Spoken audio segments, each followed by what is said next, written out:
E aí, já pensou em ganhar muito dinheiro com um canal de corte igual esse daqui que você está assistindo? No primeiro link da descrição temos um aulão para você que quer começar um canal de cortes e faturar muito aqui na internet. Também teremos planilhas que irão te ajudar na hora de organizar a produção do seu canal. Tá esperando o quê?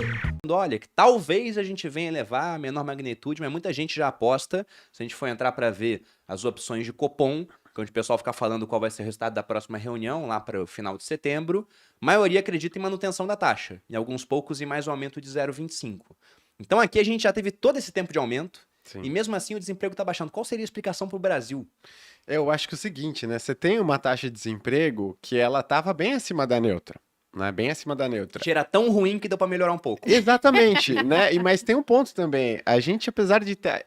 O Banco Central ele tá com um trabalho ali, cara, que, poxa, difícil. Porque você tá subindo juros para conter uma atividade econômica, né? Pra segurar ali uma atividade econômica pujante, para que a sua inflação de oferta, né, que é ali causada por um aumento de oferta monetária e tal, por um choque de oferta, né, lá fora, no preço das commodities, não se repasse de maneira contundente ali para a economia. Então, beleza, o Banco Central tá subindo juros.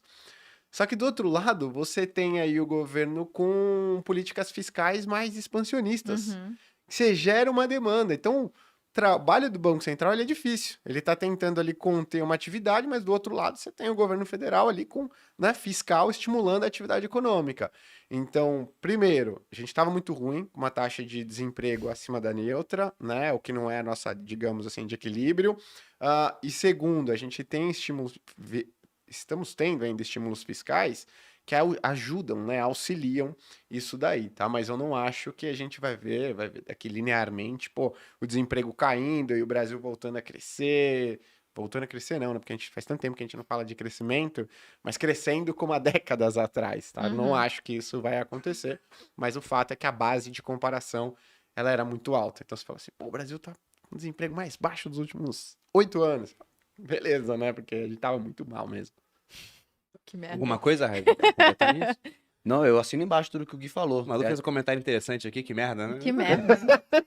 Não, mas é um conflito que a gente vai viver agora. A gente está se aproximando de uma eleição, você tem algumas preocupações latentes, você tem o governo federal jogando desse lado fiscal e vai conflitando com a política monetária do Banco Central mesmo. Então, isso explica no curto prazo essa força relativa, pelo menos, do mercado de trabalho. Mas no Brasil também eu acredito que isso vai mudar em breve. Talvez ali pós-cenário eleitoral, talvez começo do ano que vem, quando a gente vê as novas políticas sendo apresentadas pelo novo governante, a gente vai começar a ter uma ideia do caminho que o Brasil vai tomar. A gente tá falando aqui do segundo semestre, né? As pessoas vão falar assim, pô, o Gui acha que o negócio vai continuar uma porcaria aí pros próximos 5, 10 anos. Não, a gente tá falando aqui de um período um pouco mais curto, né? Não, mas até pensando, porque quando a gente fala em melhores investimentos para um semestre, não é para começar no começo do semestre e colher em dezembro. Sim. É para colher ao longo dos próximos anos.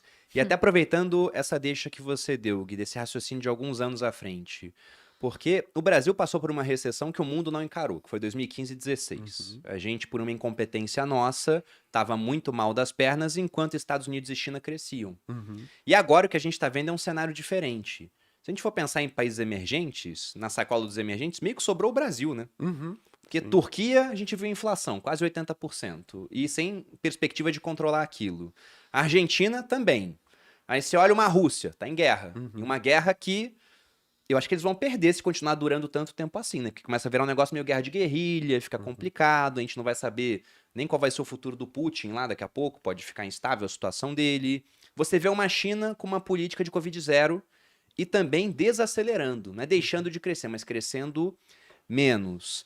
A Índia, tudo bem, 1 bilhão de pessoas, mas é um país que, justamente por conta dessa grande população, é importador de commodities num cenário de commodities altas. Aí você olha o Brasil, que exporta commodity. Sim. Aí você vê, tudo bem, elevou a taxa de juros, mas a dívida pública que muita gente, e eu fazia coro que esse pessoal achava que ia bater 100% do PIB, acabou que ela caiu no final. Sim.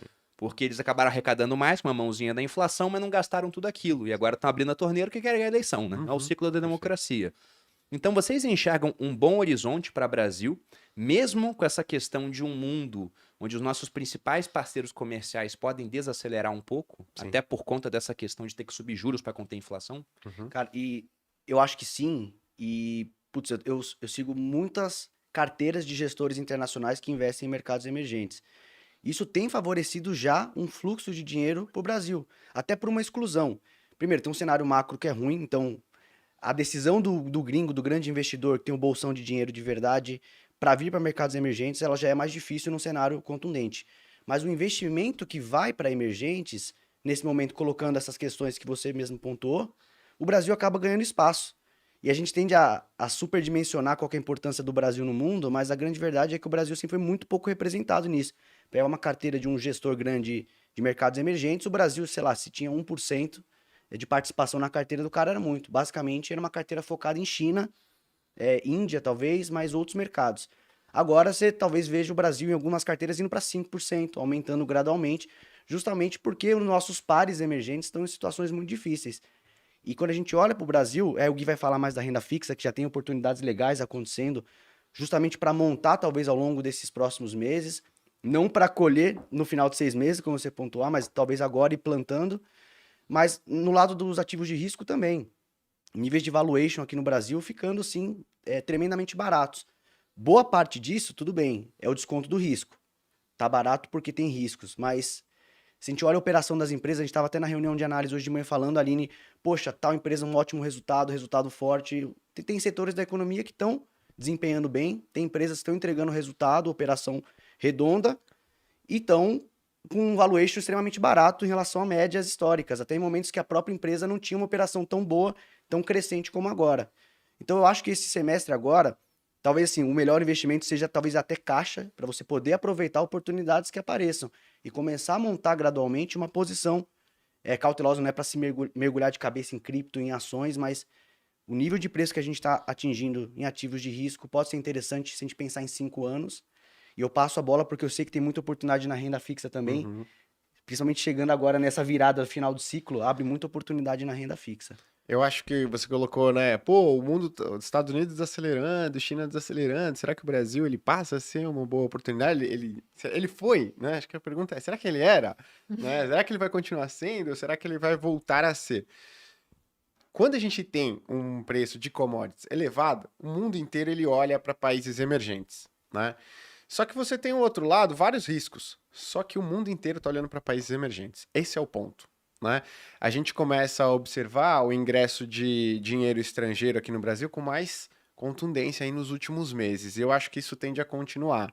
No relativo, o Brasil é destaque positivíssimo, né? Como você bem colocou. Dá para colocar um outro aí, a África do Sul, que também não tá tão ruim, né? Que vai demandar ali, vai levar um pouquinho dos investimentos. Mas eu acho que o momento é bom para países emergentes, né? Principalmente para o Brasil, que começou a fazer o trabalho de controle da inflação, ajustar a política monetária muito antes, né? Porque, Gui, mas aí você tem uma crise, um cenário de desaquecimento global, legal, só que isso afeta muito negativamente os países emergentes quando é uma surpresa, né? Se de fato for um movimento gradual, isso tende a prejudicar menos os países emergentes.